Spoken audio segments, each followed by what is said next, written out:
Hey everybody, welcome to today's training. This is learning and working from home. Tips to save you time and be productive. And I am very, very excited to be sharing with you guys tonight. So just a couple notes. My name is not Waterloo Undergraduate Student Association. In case you're wondering, I am logged in under that account.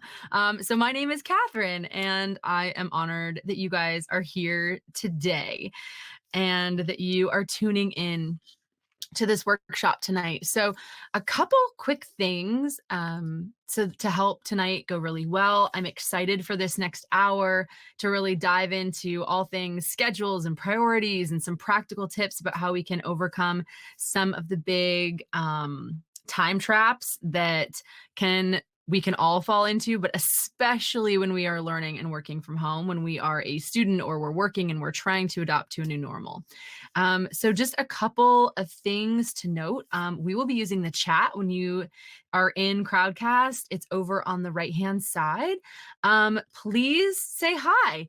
Let me know, I don't know, what you're up to right now, a little bit about you, maybe what you're studying. Give me a little bit of context. The more I understand about you guys, the more I will be able to use examples in tonight's training that directly relate to you. So yes, this is live. Unless you're watching the replay, in which case it's not. But I'm really excited that you guys are here. So we'll be using the chat. Use that to comment, or I will ask some questions throughout the training. Just for instance, like, okay, now it's your turn. I want you to tell me something, da da da da. So when we're interacting like that in conversation, I would love for you guys to use the chat that's over on the side. And I guess this is me assuming that my audio and video are actually working like Crowdcast told me to. So if somebody who's live, I know that there's a few of you, but if you guys want to just say hi. Okay, there's Kiara. Perfect. Kiara says I sound great. Woohoo! We are good to go then. I just wanted to make sure that I was like, wait a minute, before I keep talking, I should check that you guys can all hear me. So lots of thumbs up, lots of interaction tonight would be so good. I truly find that's when some of the best conversation and little tangents can happen, is when you guys are asking questions and engaging. So please, please do that. The other thing is, at the bottom, there is a button that says ask a question. And so I would love for you to ask a question or suggest a topic. So I will be sticking pretty close to my workshop training for the first probably about 45 to 50 minutes, depending on how it goes. And then I will be going through the official questions that are submitted. So you can just submit a question down on the bottom there. And that will be how I will track the questions during the Q&A time at the end. So it will allow me to kind of read through those and make some suggestions and give some ideas. And hopefully a lot of the things that are coming up for you, we might even talk about during this training. So they might not all be new necessarily when we get to the end. I might be able to reference some of the things that we've already talked about, but I'm looking forward to it. Okay, so I am sure that we are going to have people continue to join us live, but it is after 7. So just a quick reminder, because a couple people have popped on in the last few minutes. So my name is Kathryn. I'll do an official introduction in just a couple minutes once I get my slides up, but I will be sending Kiara a copy, a PDF version of my slides after this training. So she'll be able to get that out to you, and it will be posted with the replay. So that way, if you feel like scrambling and taking a ton of notes, go for it. If you're like, you know what, I'm just going to write down the couple things that are really resonating with me, and then you want to just save the notes after the fact and be able to reference them again, then that works great too. So let me just check my notes, make sure I've done all the technical stuff. Yeah, use the chat a lot. I love it. And ask a question if you've got them as we go, and then I'll be covering those at the end. Okay, I think we're ready to get started. Let me just pull up my slides, and you should still be able to see my face. So let's just confirm. Can you guys still see me? You can still see me? I just want to make sure. Yeah, you can still see me. Okay. I'm going to try not to look down too much. I'll try to look up at you guys as much as I possibly can. Um, I'm on the left, slides are on the right. That's so good. Hopefully these are big enough for you. Oh, you know what I can do? Just a minute. Let me focus screen. Okay. Is that better? You guys should be able to see these slides a little bit better now. It should be bigger. Yes. Okay. Sweet. Thank you for your patience. This is my first time ever being the host on Crowdcast. So just making sure I do everything here, and I'm glad we've figured out all the tech out. Okay. So now my slides are a lot bigger, so you should be able to read everything really clearly, and then you can still see me so that you know I'm live and that I'm here. All right, let's get started. A quick introduction. My name is Kathryn, and I'm from Modern Planner, and I'm really looking forward to doing this workshop with you tonight. I consider myself to be a planning partner and to be a planner and someone who loves to organize, and I geek out about schedules and planning and projects and things like that. But I haven't always been intentional. When I was just 25, so not that much. I mean, I'm much older than that now, but when I was just 25, I was clinically depressed and my physical body was in constant pain. And so I had to make some really big adjustments in how I was living my life and kind of take control of my life, evaluate my priorities, and really put my health first. And so I walked through this journey of understanding how to slow down a little bit, take care of me, and really build in this doing everything on purpose along with the planning. And so I'm really passionate about sharing my journey, the power of planning with other people, and how it can make a huge difference in your life. So tonight we are going to be looking, we're just waiting for my slide to wake up here. It's probably going to skip. There we go. I was like, it's probably going to skip ahead now a lot because it froze. So learning and working from home. This is our topic for today's workshop. And I will be keeping an eye on the chat. So if you've got little questions or notes or like, oh, that's a good thing, or if I ask you a question, feel free to answer there. And if you've got a question for the Q&A, just pop it in the ask a question spot and I'll address those at the end. So we're going to talk about tips to save time and be productive. And I have a few recommendations for how you can get the most out of this workshop. Do your absolute best to be focused on this one thing. I know how hard that is. I know that you probably have a lot of tabs open on your browser, that you probably have your phone nearby. If you can turn off your notifications, put your phone upside down, put it on the other side of the room, close a few tabs, and just really focus and be present. I believe that being present and like being in the moment is one of the greatest gifts that we can give ourselves and others. I know that, you know, for you guys, you probably wouldn't appreciate it if I was like checking Instagram or scrolling on my phone while I was sharing this content with you. And I think not that it's about you showing up in a similar way for my sake, but it's about for your sake. If you can show up and be present, you're probably going to hear and see and really be able to pick out kind of that one thing that you're going to be able to do moving forward. And I don't expect you to take a ton of notes. I don't expect you to watch this workshop and then snap your fingers and wake up tomorrow and like have all your ducks in a row and have figured out a bunch of stuff. But what I do think is really valuable when we listen to any kind of training or workshop like this is to listen for that one thing. And so even though you might write a few things down during this, by the time we finish up at 8 o'clock tonight, I really want you to have one thing starred, circled, highlighted, something that you are going to go ahead and try moving forward. So let's talk about some common time challenges. This is a big thing that I see all the time. And there are a lot of time challenges. And some of these might resonate with you. Something like maybe you struggle getting everything done every day. Maybe you find it hard to find time just to do like some personal things, just with everything else going on. Maybe you feel overwhelmed with your schedule, or you want to be proactive, but you're not really sure of that next step, or you find your value in being busy. That is a really common one.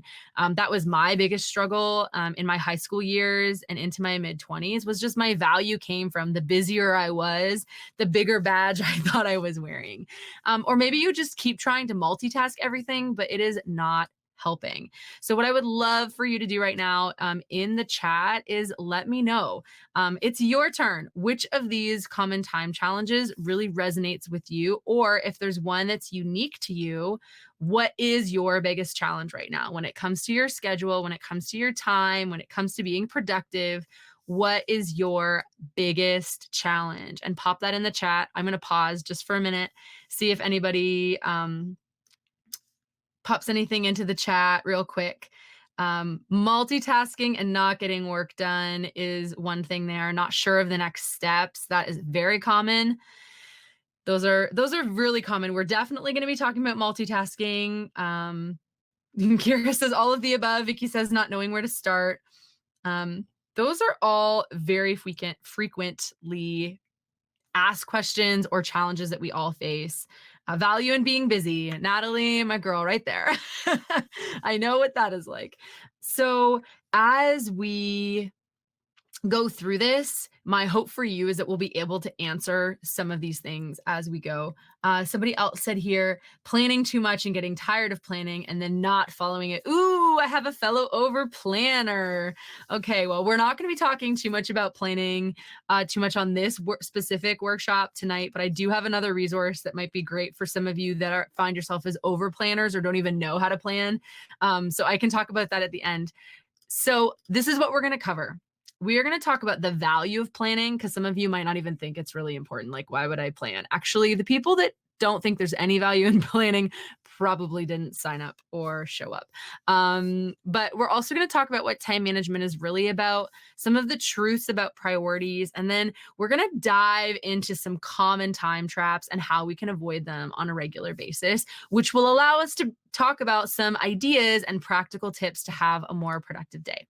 So let's talk about the value of planning first. And I'm going to simply summarize it with this statement that is a modern planner pillar in my community that I talk about all the time. And that is this: a life well planned is a life well lived. I truly believe it. I believe that if we can have a well-planned life, it will be a well-lived life. Why? Because planning eliminates a lot of overwhelm, reduces stress, and it gives us clarity. However, and this is a big however, I also know that life doesn't always go as planned. Hence the current pandemic we are in, which is why we are all learning and working from home.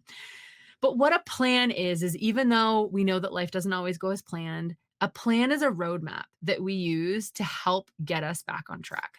So we have this map. We have a destination. We say, I'm here and I want to get here. And we have this map that's going to guide us to where we are going, which means if we get off track, because we will, if we take a detour, because we will, if there's construction and we have to be rerouted, because there will, we at least can always have something to go back to that helps us get back on track. We can get started right away. And there's a lot of less wasted time, because when we live intentionally and on purpose, we move, however slowly, in the direction that we want to go. And I really, truly believe that progress is perfection. That as long as we are moving in the direction that we want to head, we're winning. Even if we're not moving as fast as we wanted to, or we're trying all these things, they don't seem to be working, as long as we are moving in that direction, we are making great things happen.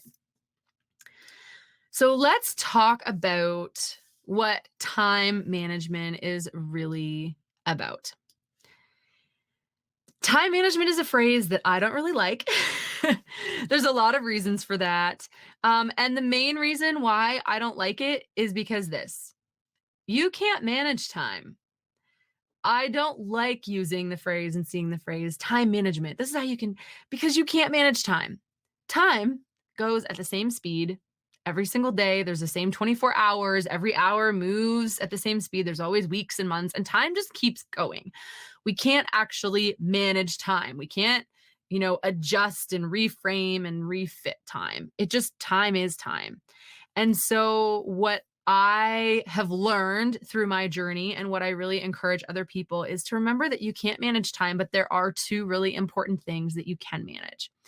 You can manage your priorities, which we are going to be talking about in just a minute, and you can manage yourself, which we are also going to be talking about tips how to do that. So if you are feeling like I just need to figure out how to manage my time and look up time management things, be very skeptical. Look with a critical eye at not necessarily productivity hacks, but like time management stuff. And just look at it and realize, okay, I'm not actually managing my time. I can't make time slow down for me. I can't press pause. What I can do, the way that we manage our time, quote unquote, is by learning how to manage our priorities and learning how to manage ourselves. Which priorities means that we have to know at any given time what is most important. And self-management is about learning how to create a schedule, really, and boundaries and all of this that suits our unique skills and abilities and personalities and flow of energy and all of these different things. So let's touch on managing priorities for just a couple minutes here, because there's some really important concepts about prioritizing before we jump into all of these practical tips and ideas. Managing priorities and kind of understanding this whole idea of where this word comes from, I think is very important. So the word priority, this is the definition and the meaning of it, is the right to precede others in order, rank, privilege, highest or higher in importance. And so basically, this is what happened. The etymology of the word priority. You didn't know you were going to have a little bit of a history lesson today, but you are, a really simple one. All I do want to show you is this chart, because priority has always been a singular word in the English language for the first 500 years that it existed. And it's only since the 1900s that it became pluralized. And the problem with this word, priority, becoming pluralized is that now we reasoned, and let me just pull this out, because Greg McKeown has an amazing book, Essentialism. It's one of my favorites. I read it every year. It's a pillar in the modern planner community. If people have been in my modern planner community, it doesn't take long before I'm like, have you read this book? Just because it summarizes so many great concepts. And so Greg McKeown is the author of Essentialism, and he says this. He says, illogically, we reasoned that by changing the word, we could bend reality.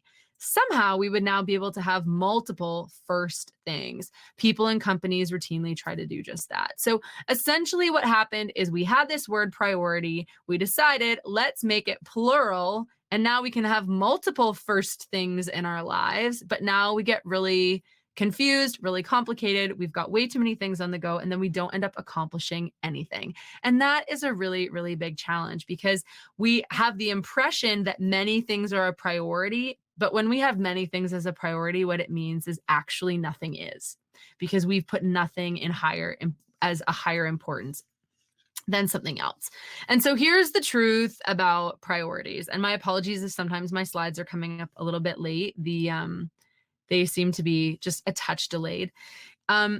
Let's talk about priorities, because I have 4 truths that I want to share with you. And they're really simple, but they're things that we quite frequently forget. The first thing is this: we can't do it all.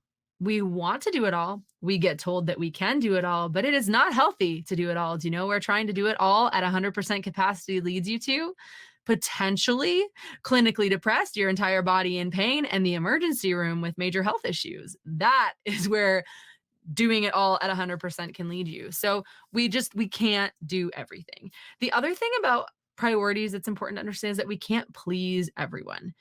We are told at many points, like, keep everyone happy. But when you are truly prioritizing your life and figuring out what is most important, you are not going to please everyone, and you're going to have a priority that's not in line with what somebody else wants you to have. This other truth that I want to talk about is that not everything is equal. That is true for relationships. That is true for projects. That is true for courses. Although I'm sure your professors would not want me to be saying that, but like, not every single course, relationship, project, assignment, friendship that you have. Not all of those things are equal. You can't say every single one of my assignments that's due in the next week or whatever this looks like is of equal importance. At some point, we have to start evaluating and prioritizing which are the most important. Maybe we're prioritizing based on the weight of the mark and how much it's worth in that course, or maybe it's based on when it's due. But at some point, we have to start prioritizing. Then this fourth thing is that our priorities shift with seasons. So we're in a very prime example of that. Everyone had their priorities. They had their life pre-COVID. And now suddenly we're thrown into this new world where our priorities have shifted. My daughter was going to childcare 5 days a week from essentially like 9 till 4:30, and now she's home with us for like we've had 9 or 10 weeks, and with both my husband and I working and running businesses and pretty full lives, and now suddenly she's home. My priorities have shifted. She has never shown up on my work like my day job calls with my colleagues before. Well, suddenly she is, and she's getting to meet the gang, right? And everyone is okay with that. Our priorities have shifted. The same is true when you're doing school from home, when you're working from home. Suddenly things are different, and that is okay. So just a reminder, when you're looking at your priorities, it is okay if you can't do it all. If you're feeling overwhelmed right now, join the club. It is a very, very common feeling because not everything is equal and things are shifting right now. Okay, so now it's your turn. I want to hear from you in the chat. I want to know, what do you think is something that you should not be prioritizing right now? So if you think, not what you think your top priority should be, because I know that that can be a very hard decision to try to make, but what is something that you think you should not be prioritizing? What's something that you've been trying to keep up at the top as a priority in your life, and you're like, you know what? I think I should maybe not be prioritizing that as much as I am. And let me know in the chat. I would love to hear from you, because I love hearing from you in the chat. It is my favorite. All right. And again, if you've got a question, then please put it in the ask a question spot at the bottom. Or if you've just got a really simple question about something exactly that I'm talking about, I will answer that in the moment. So if I'm explaining something and you're kind of confused, please just ask for clarification. I would love to be able to support you with that in the moment, rather than us just going by and you feeling confused for the rest of the session. I love Louise Michael says binge watching. You know what? I appreciate your honesty. I also am very grateful that you have that opportunity, that you can actually do that. I was talking to a colleague and they were like, "What have you been watching?" And I was like, do you have a day job, a business, and a child? And they don't have that. And I was, yeah, no, I haven't watched any TV. It had been like 3 weeks since I'd watched an episode of anything. So, but I love that. So just think about it. You know, you don't have to share it in the chat if you're not comfortable doing that. That's totally okay. But I love to have these kinds of conversations because it just helps us think, what is something that I could maybe not be prioritizing? Oh, Adele says social media. I was just about to use Instagram as an example. Like that for me is something I can easily just open and swipe to, which is why I have very clear boundaries on my phone. My phone locks certain times of the day, and I can't open different apps unless I am like, ignore this for 15 minutes. So yeah, social media. Oh, sleep. You know what, Liz? That's so interesting because some people probably feel the opposite about it, where they should be prioritizing sleep and sleep should be something they're doing more of. And some people might be like, you know what, I'm sleeping too much. Like now it's just getting to the point where I'm not productive anymore. So it's great. Thank you guys for sharing. I love this. You comment anytime you want in the chat. Okay. Okay. All right. Let's dive into common time traps, because I have got 5 really common time traps, and I'm hopeful that as we work through these, there will be some practical ideas that you can test out. Let me say this first before I jump into this. The schedule, okay, I'm going back a minute. A few years ago, I had a service that I did with people. I had a mini course and it was a one-on-one like coaching with me over like about a month process. And so we would work together, they'd do homework and we'd help develop a new schedule. And the process was about 4 weeks long. Well, the challenge became is that people would come to me and being like, "Oh, it's only 4 weeks long this process." Thinking that in 4 weeks, they would have the perfect ideal schedule that they loved that worked for them and everything would be great. And so, what I had to start talking to people about at the very beginning of this session with me was okay, listen, you did not create the schedule and the routine of your life in 4 weeks. The schedule and routine you have now has been built over years, like weeks and months and years of decision making. Some good decisions, some decisions that don't support you so much. There is no way that years of decisions that you can just make a choice to change your schedule, change your routines, and then in a month, boom, have this perfectly new, fully functional schedule with everything working great. It doesn't work like that. So this is what I just want to remind you of, not as a big disappointment. Oh, this is awful. I wish, like, why is she saying this? I don't mean it to be a downer, but I just want you to be realistic with yourself. Okay. This is why at the beginning I said, how do you get the most out of this? By picking one thing, that you are going to implement. Because the thing with schedules and all of these practical tips and time traps and stuff that I'm going to talk to you about is that it's very unique to every single individual person. I could help you create a pretty unique and individualized plan if I was working with you one-on-one. But that's a lot of time and money that both of us don't necessarily have. And so doing something like this in a group session, I'm going to give you a lot of different ideas. And you know how you figure out if it works for you? By trying it.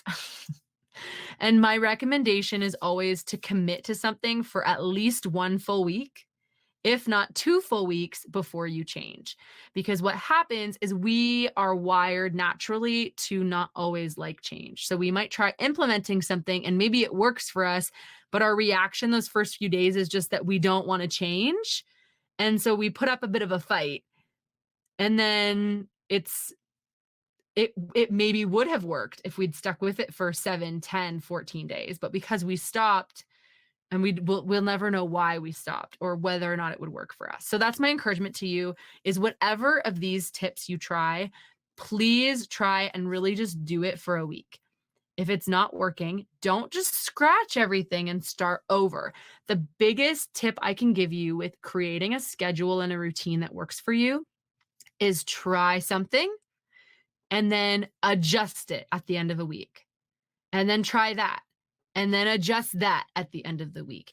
And keep adjusting as opposed to whenever we wipe the slate clean and start over again, what we tell ourselves is that everything I was just doing didn't work. I have to get rid of all of it because nothing was working.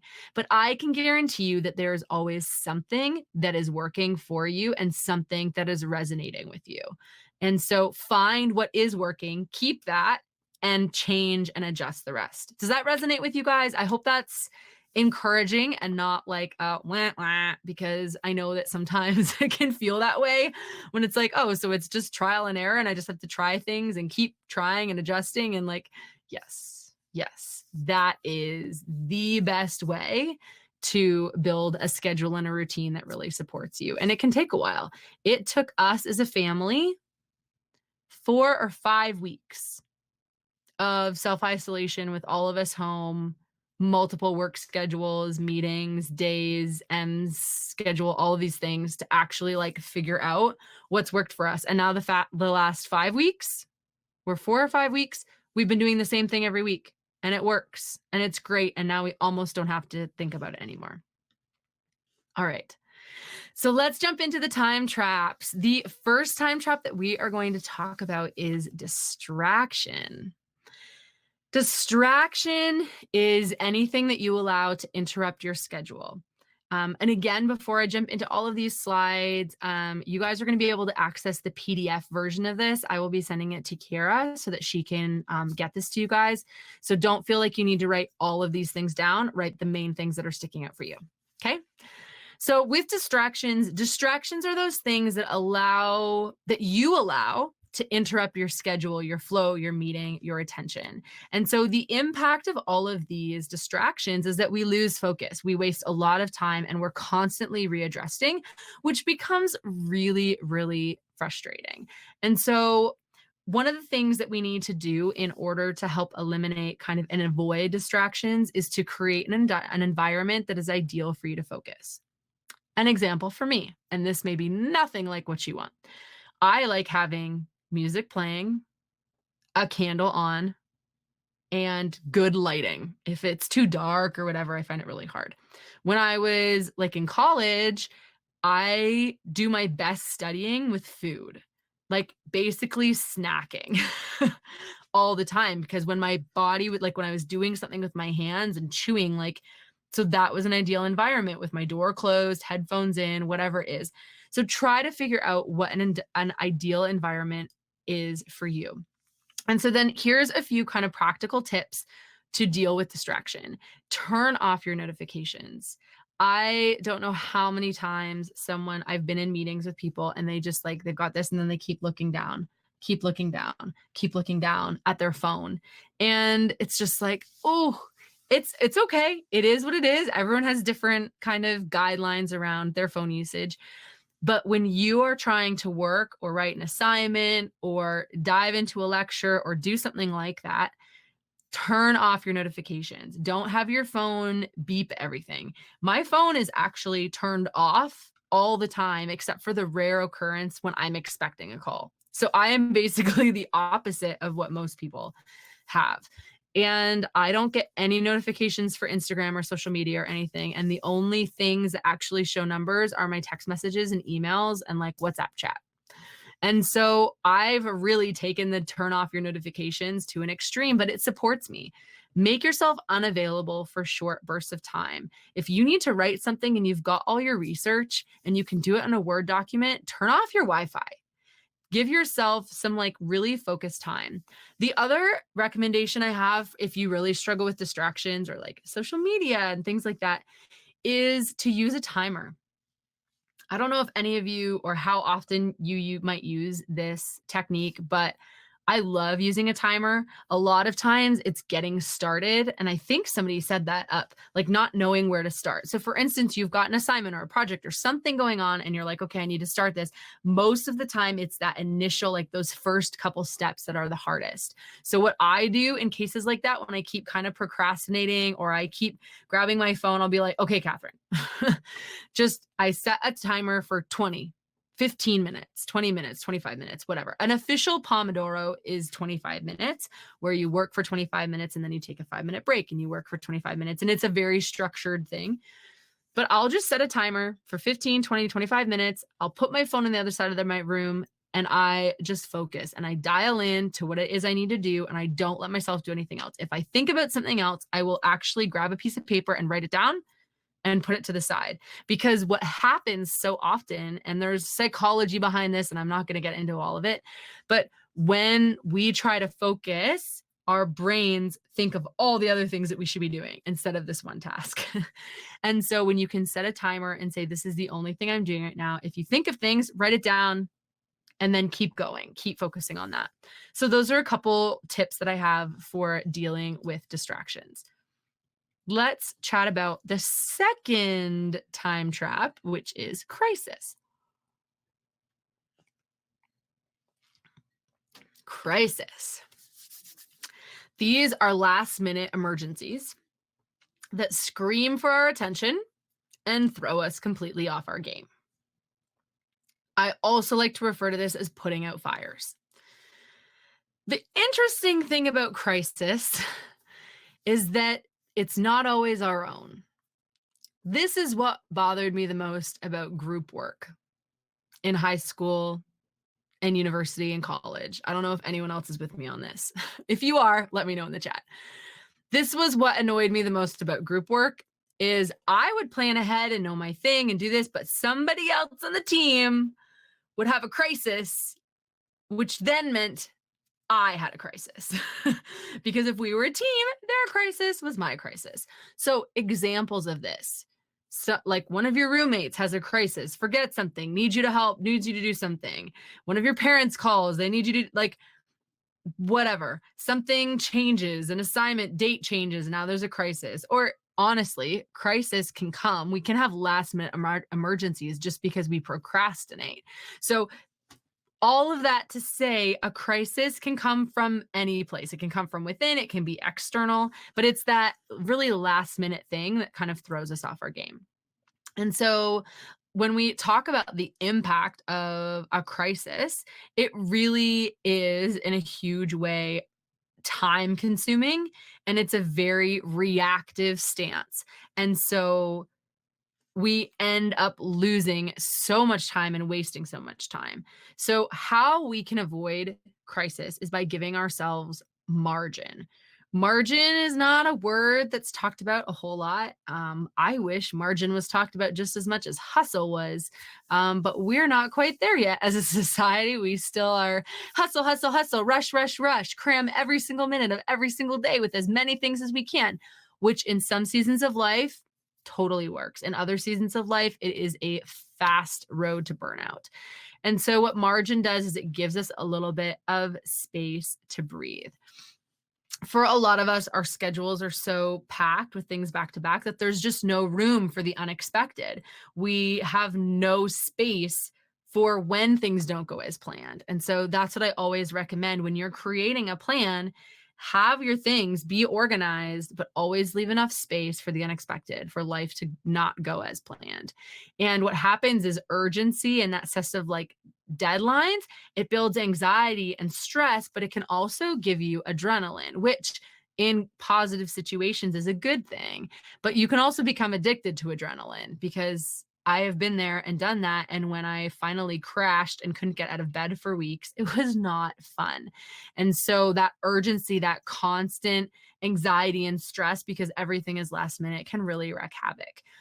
So, what I want to recommend as some of the practical tips for you to try if you find that crisis is kind of the time trap that you deal with a lot is to set a schedule. Give yourself a bit of a routine and plan out your stuff. Plan out those projects and your deadlines and all of those things. One of my favorite case studies from my modern planner community was one of the girls that, well, women that was in my group program, and she was a law student.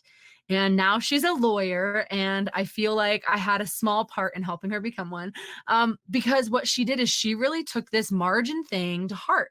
And what she ended up doing, excuse me, is now some of you might totally think this is overboard. And for a lot of people, it is.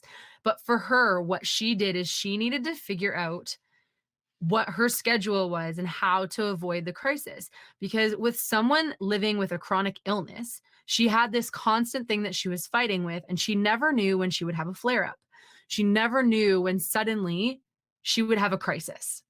And so I use her as an example, especially with you guys, because she was a student. And so what she did is she timed herself, and she knew between certain hours of the day, she had daytime hours and evening hours. And she knew on average how many pages she could read during daytime hours and evening hours. So like every hour, she knew that she could read this many pages an hour. And she had that for 2 different times a day. But she also knew how many words she could write an hour during the day and during night. I want to know from you guys in the chat if any of you have this information and data about yourself, because I just think it's great. It's also like, it's a lot for her to track, but she did this because she needed to build in margin, and she knew that she needed a schedule. So she figured out how many pages she could read an hour, daytime and evening, how many words she could write an hour, daytime and evening. And then she would look at her deadlines and look at how many pages she had to read, and she would block it in. So if she was reading at night, for instance, she would need more time to read the same amount of pages than she did during the daytime. And she had this worked out. She created spreads. She was able to literally map out all of her assignments, all of her papers, all of her reading from when they were due, give herself that information and build this process out. And I remember the first time she was on a call and she was like, Kathryn, she's like, I just handed in my first assignment that was early. She's like, I didn't hand it in when it was like just due. I got it in early. I feel so much more relaxed. I wasn't stressed about it because I knew I had the time.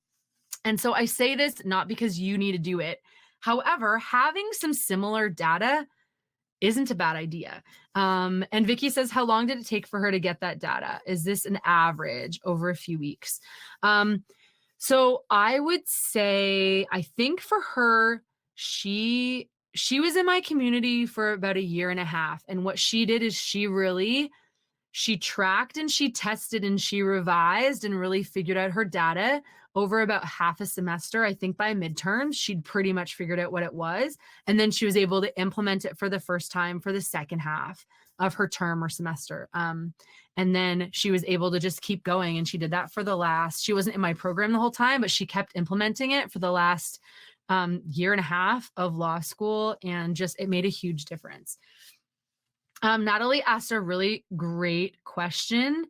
And can you pop that in the ask a question spot? Because I want to talk about it, but I want to keep going on this crisis piece because I think what you're asking is a really, really great question. So if you pop it into the ask a question, I'll talk about it at the end.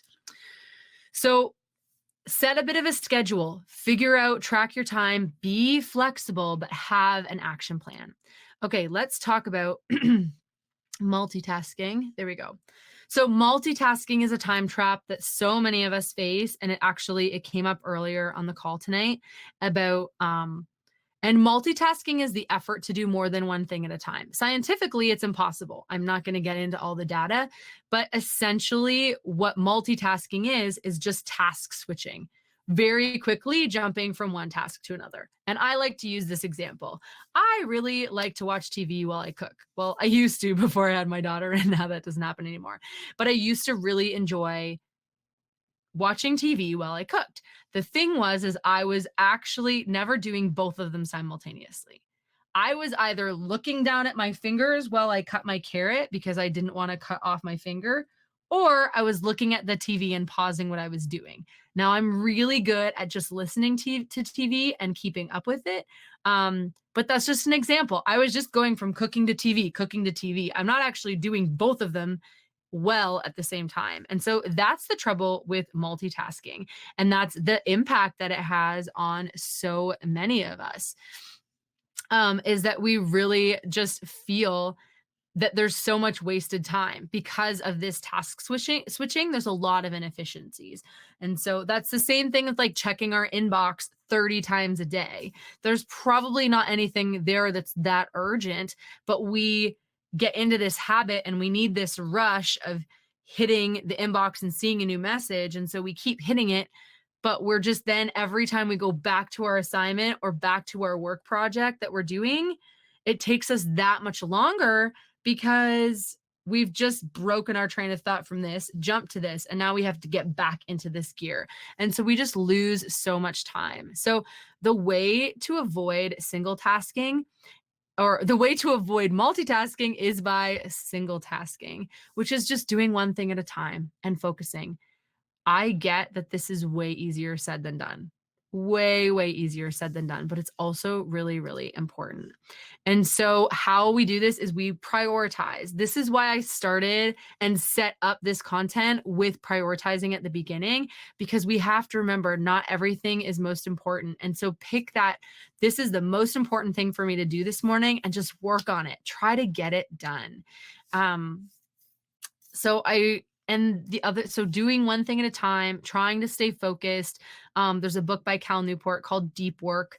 That's kind of what single tasking is all about. It's how do we block out all these other things and really dive in and do deep work. Okay, the fourth time trap that I want to talk about is overwhelm. Overwhelm is the most common word that I hear when it comes to time. People are just overwhelmed. Oh, the author of that Deep Work is Cal Newport. Yes. So people are overwhelmed with our schedules, and overwhelm is really prevalent right now. Essentially, the pandemic everyone is just overwhelmed a lot about all sorts of things. Like, it's like everything is just like coming to this head.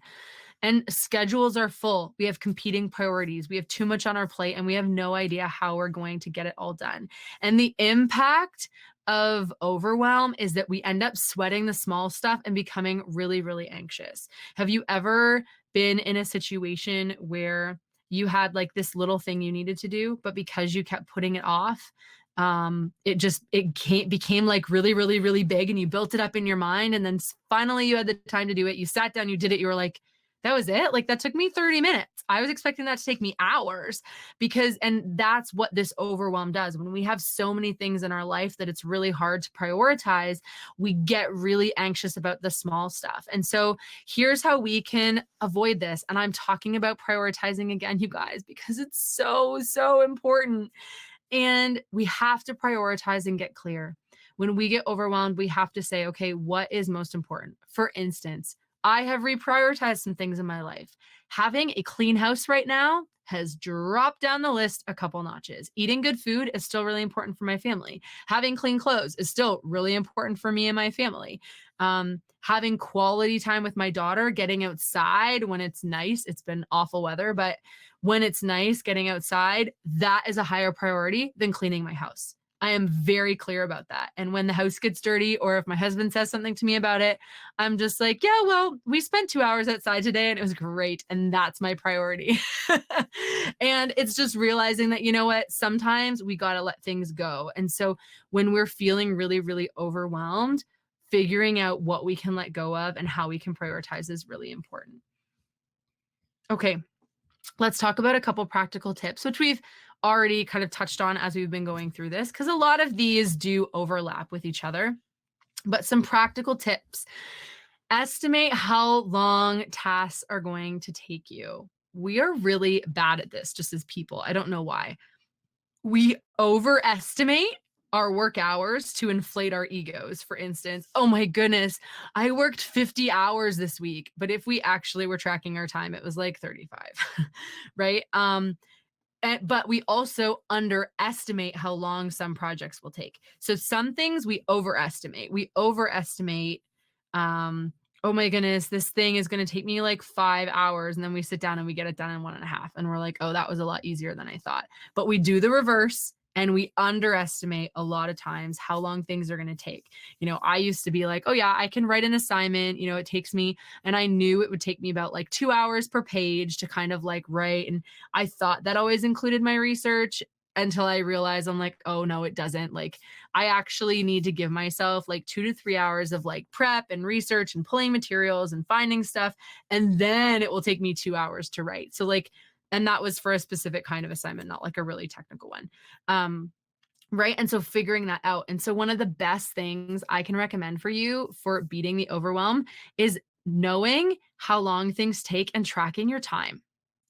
So what that might mean for you is that whenever you're reading, you start a timer. Now, if you're going to do something like this, I would recommend using something. Guys, I'm using it right now. You're going to think I'm such a nerd, but I'm going to do it anyway. I'm going to show you my phone. Okay.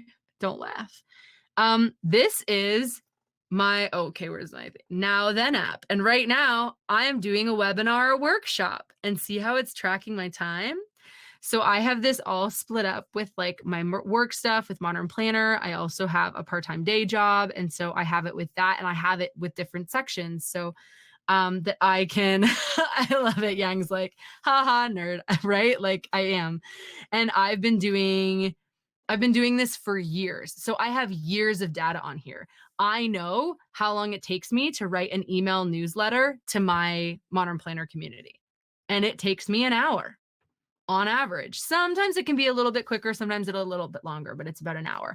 The app is called Now Then. Let me show you what it looks like.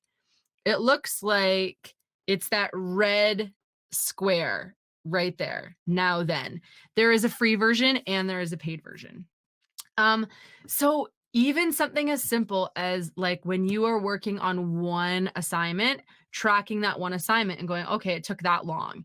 Like, even if you're working on it in blocks, figure out how long it takes you to write a page, time yourself, learn some of these things about yourself, because then you're able to actually schedule and break things down. Because my second recommendation and practical tip is to create smaller lists to build momentum and break things down into smaller actionable steps. But you only know how to do that, and you only have the tools to do that if you know the bigger capacity and how long that's going to take you. So we have huge projects and dreams, like I'm going to finish this project in 2 weeks, or I'm going to totally redo my website and I'm going to get it all done this month. But we don't think about all of those little steps in between. And so trying to break those things down can be really helpful. Okay, let's talk about the last time trap, at least that we're going to have time to talk about on this workshop anyway. And that is scheduling. So this is kind of pulling all of these pieces together, because so many people have no formal or even informal routine or schedule.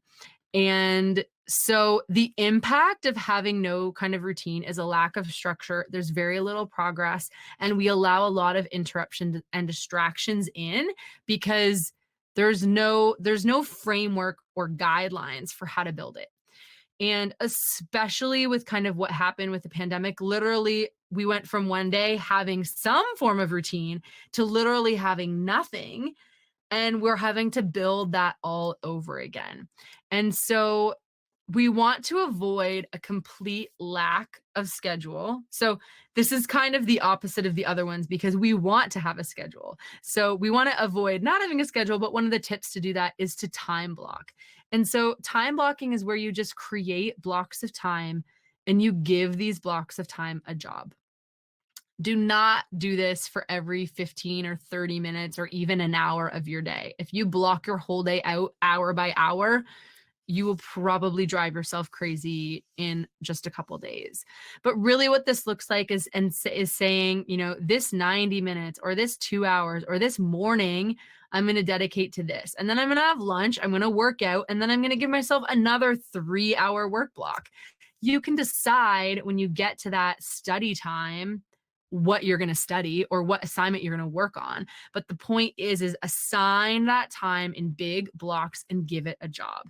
So right now my schedule looks like that. Like I know what days I work from 7 till 10 in the morning. That's my work time. And then I have my daughter. And then when she's sleeping, then I work on her nap. And then I know that, 1 or 2 nights a week, I work after she goes to bed, and I have these blocks during the week to very clearly tell me when I'm working. And when I'm not working, I'm not working. I'm not thinking about work.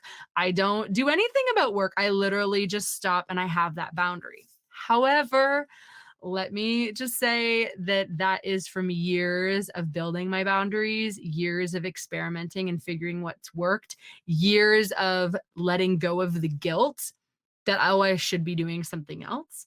And I have just learned how to let that go.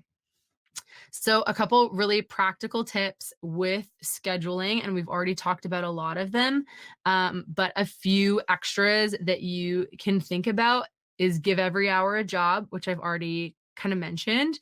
Know how long tasks take. That's all about time tracking and actually knowing, okay, how long are these things going to take? Work in manageable blocks of time and create some daily and weekly habits. Daily and weekly habits. A lot of people do not put habits and planning in the same sphere or world. However, they are so closely linked. If you want to, you have a plan to, I'm trying to think of a really great example that you might want to work on every day. You're looking for a new job. Your plan is that by the end of June, you want to be starting a new job. One of the ways that you can implement that plan and make it happen is by creating a daily habit of looking on LinkedIn, sending out one resume every day to a new job, looking through job postings, and that can become a daily habit. Soon enough, every day you'll get up, you'll do that hour of something like that. This isn't in here in my practical tips. I'm just scanning really quick to make sure. But one of the best scheduling tips I can recommend is that you give yourself a power hour every day. And so what that means is figure out when your best time of day is. We did not have a lot of time to talk about energy and like the time of day that we have our best energy or whatever, I am really, really great between like 8 to 10 in the morning. 7 to 8 is a bit of a slow start, but once I get going, I'm very, very productive. I am also really productive from like 10 to 12. So basically, like 8 to 12 in the morning is my most productive time.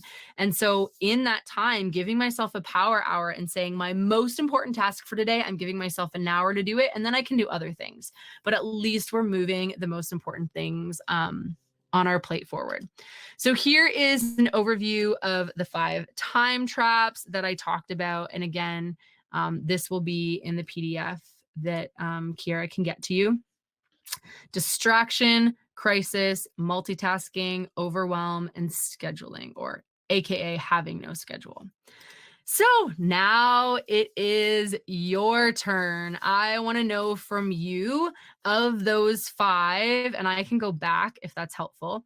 Of these 5 time traps, what do you think is the one that you should be focusing on moving forward in the next couple weeks?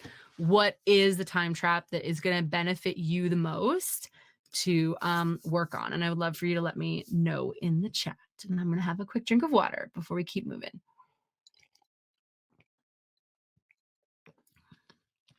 All right. Vicky says distraction. Yeah.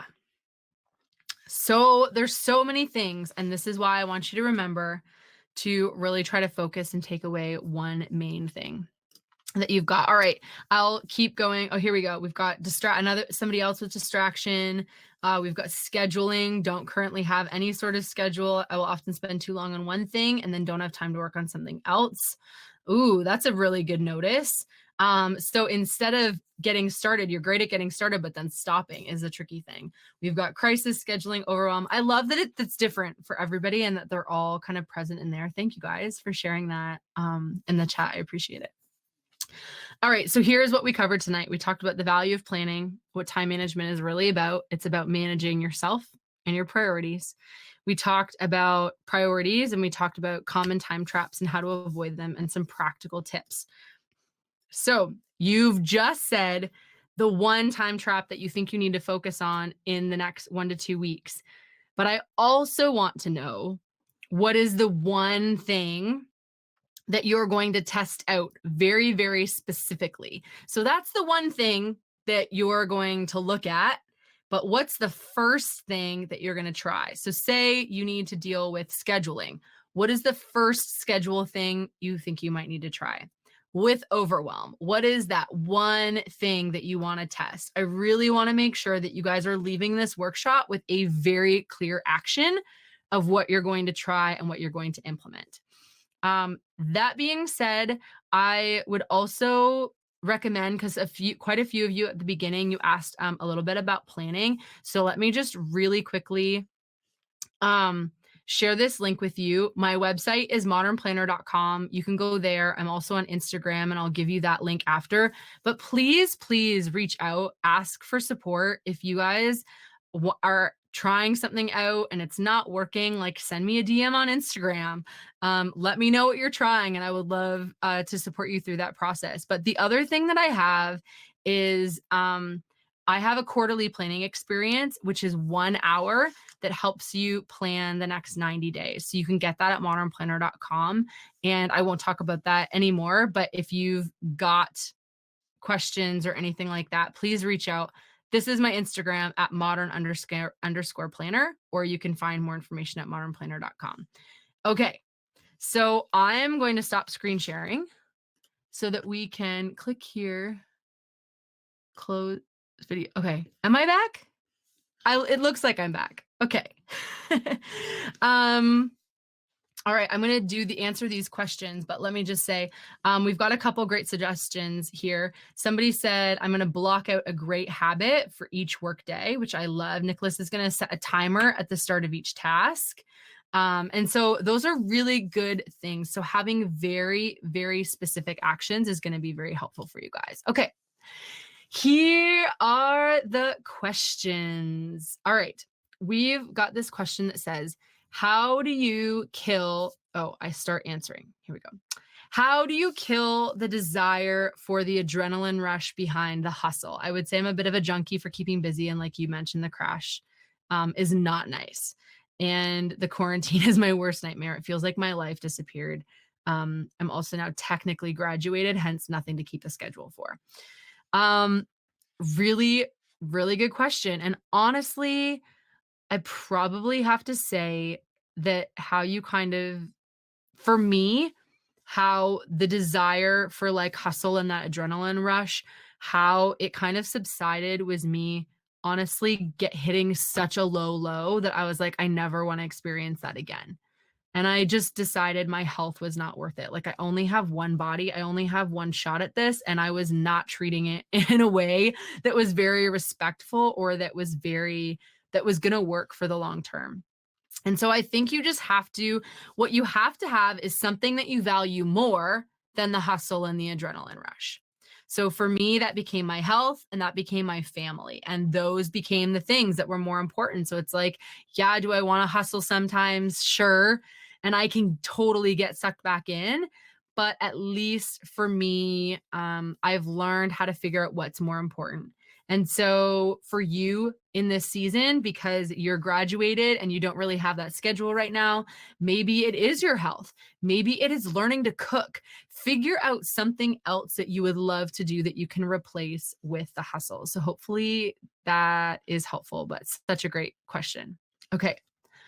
I love this question thing, you guys, because I can start answering that. And anyway, okay. I'm just talking about, again, nerding out over little details. Okay. This next question, thank you, Yang, for asking it. How do you create a work-life balance, especially now that work and life are at the same location? Ooh, such a good one. First of all, I would say, and this might be a bit controversial, but I don't actually believe in work-life balance. I don't believe in balance just as a word in terms of planning. I don't really think that it supports us. I once heard the example used, and I can't even remember what it was called, but um, it's this older word. Nope, can't think of it. And so because I can't think of the word and the exact example, I'll just let you know. If this is life, sometimes we think that here we need to figure out where this point is that it's perfectly balanced. So instead of it being like all work and no life, we have to hit this balance. This is what balance denotes, is that everything's in a perfect symmetry and nothing's going wrong. And I'm spending the exact same amount everyone's got the perfect amount of time. Things can't balance forever. So to me, pursuing balance is a very ineffective use of our time because it's not going to stay like this for that long. How I like to think of the work life is more of a dance. Sometimes I need to focus on work. Sometimes I need to focus on life. Sometimes I need to meet this deadline that I have. And sometimes I need to spend time with my daughter. If I'm getting stuck in my head and I'm really focused on this, then I need to get outside and get fresh air.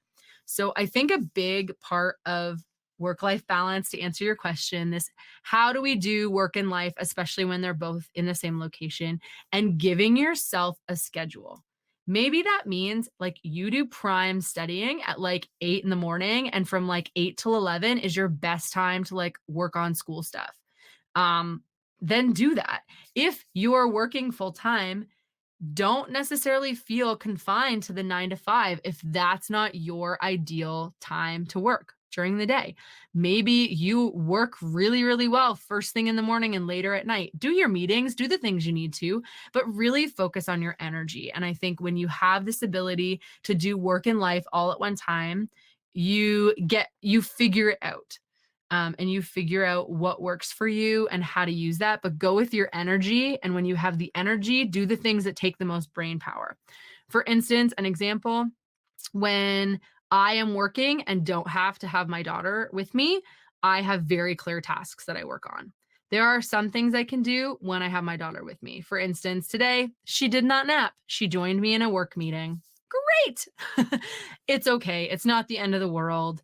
Everyone understands. But I can't write content. I can't reply and do really technical, manual, detailed things when she's with me. So understanding what you can do during times of day is really helpful. All right, we've got another question. Oh, and Natalie commented, "How did you know I can't cook?" And I'm glad that was helpful for you. Okay, this question from Ananya was wondering how one may factor in work from home time into their schedule. Sometimes it gets a bit overwhelming. And so this is kind of similar. So if you're still on the call and you feel like I've answered and given a little bit of advice to this, let me know in the chat. But how you factor in working from home is really just kind of understanding that energy flow, like I was just talking about, and giving yourself clear boundaries. Oh, job search time. Okay, that's good. I'm glad I didn't dive into this too much. So, job search time, I would try to make it a daily habit, starting every single day with job search stuff. And there are a lot of things that you can do online, a lot of traditional jobs. Some industries just are not hiring right now. So figure out what some of those are, build connections, keep nurturing those relationships. But I would really try to focus on making it a daily habit and something that you just do every single day. All right, we've got another question from Liz, and it says, "I would like to prepare for tough subjects for next fall. I already know the content, but it's about 2 subjects and it is too much to cover." So when you've got something that's really, really challenging, which is good because it's good to stretch ourselves, it's good to try new things, it's good to take on kind of things that feel like more than we can handle. But one of the ways that we can do that in a supportive way is by having the rest of our life figured out. I'm going to say a word that is not really sexy, but systems. Systems is how you take on overwhelming things. If you have no system for buying your groceries and meal planning and doing your laundry and cleaning your dorm or wherever it is that you live, bigger subjects that take more of your time are going to feel more overwhelming. If you can figure out now a really simple thing and simple systems for maintaining all of those everyday things that you need to do just to exist and survive, you are going to carve out more time that you can devote towards those subjects. I'm not the kind of person that's going to be able to tell you how you can actually like develop mental toughness to take on things like that's not really my strong suit. But that's what I would recommend always doing is looking at how you can streamline and create systems for the rest of your life so that you're able to give school the more of the time that it needs. So I hope that helps, Liz.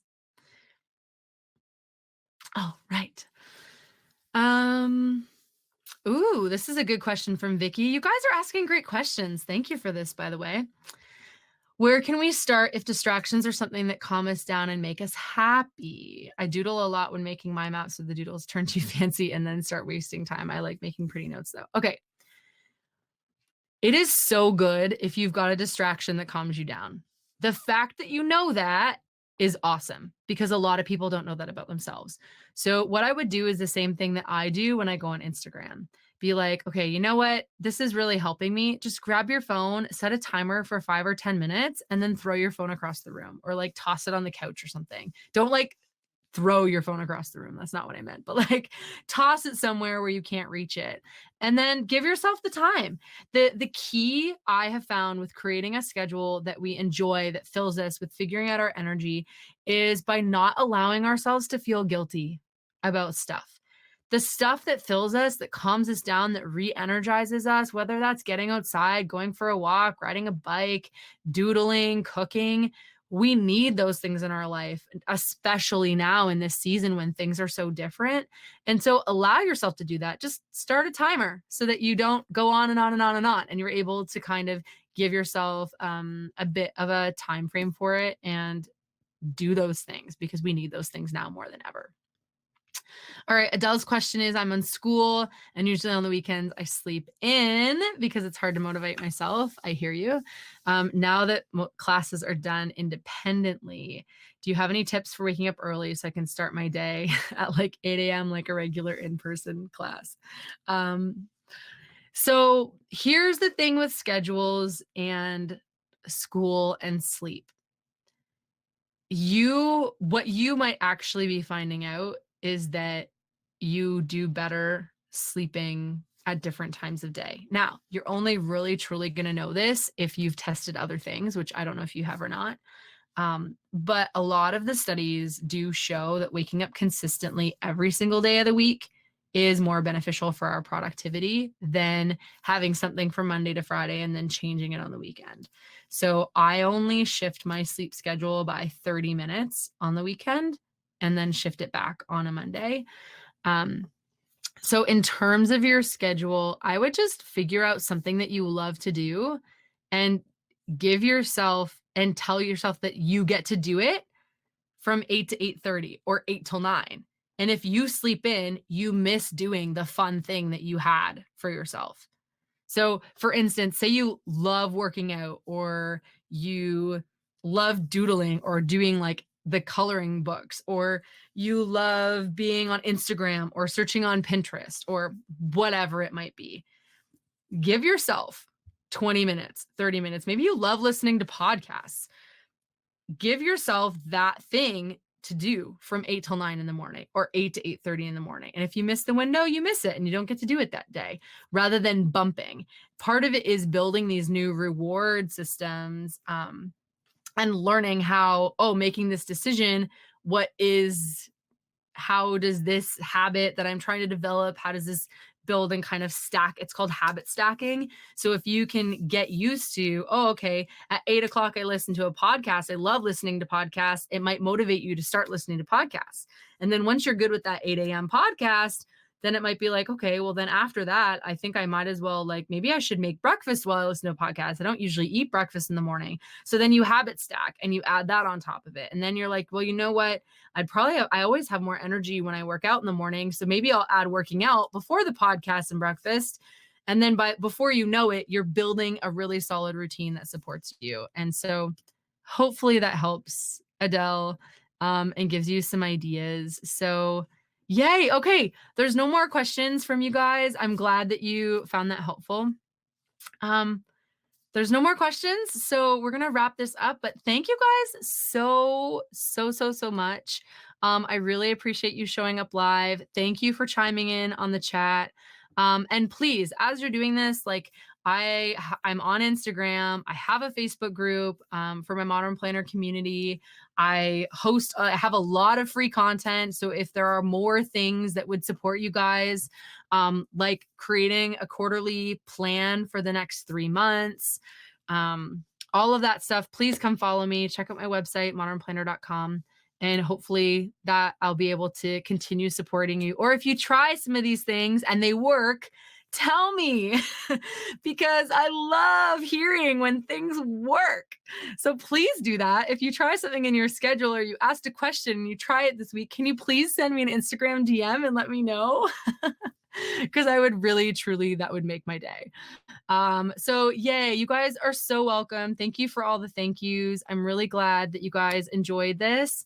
And thank you so much for spending, like almost an hour and 15 minutes. We definitely went over, but you guys asked such great questions that I just couldn't stop answering them. So thank you so much. And I hope you guys have a great rest of your day.